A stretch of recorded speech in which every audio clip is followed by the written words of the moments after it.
பயங்கர டெரரா இருக்காரு. ஏய் அவங்கலாம் எப்படி டீம் தெரியுமா? 2 பேரும் தான் அடிச்சு பாறை போட்டுக்கிட்டு இருப்பாங்க. நீ என்ன இது வேற வேணும் அந்த ரவுடி சவாசாலாம் வேணும். என்ன அண்ணன் சண்டை விட்டுட்டு இருக்காங்க? அடிச்சு உருண்டுகிட்டு இருக்காங்க. என்னடா பிரச்சனை இப்ப உங்களுக்கு? நான் கேட்டா உண்மையை யாரா இருந்தாலும் சொல்லணும்லடா. என்னவே ஏமாத்துறான்டா அவன். நான் ஏமாத்துறா? உண்மையா சொன்னா நம்ப மாட்டேன். நீ உண்மையை சொன்னா சப்பு சப்புன்னு அப்பி இப்படியே. டேய் மாப்பிள்ள நீயே சொல்றான். தேன் முட்டாயில தேன் இருக்குமா, சீனி பால் இருக்குமாடா? தேன் முட்டாயா? தேன் முட்டாயா? டேய் இந்த முட்டாயில சீனி பாதானா இருக்கு.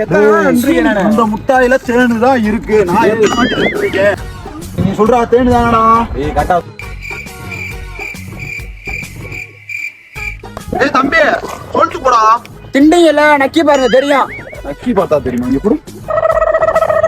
சீனி பால்றா. ஏய் தேனினே. ஏய் சீனி பால்றா. தேனினே. சீனி பால்.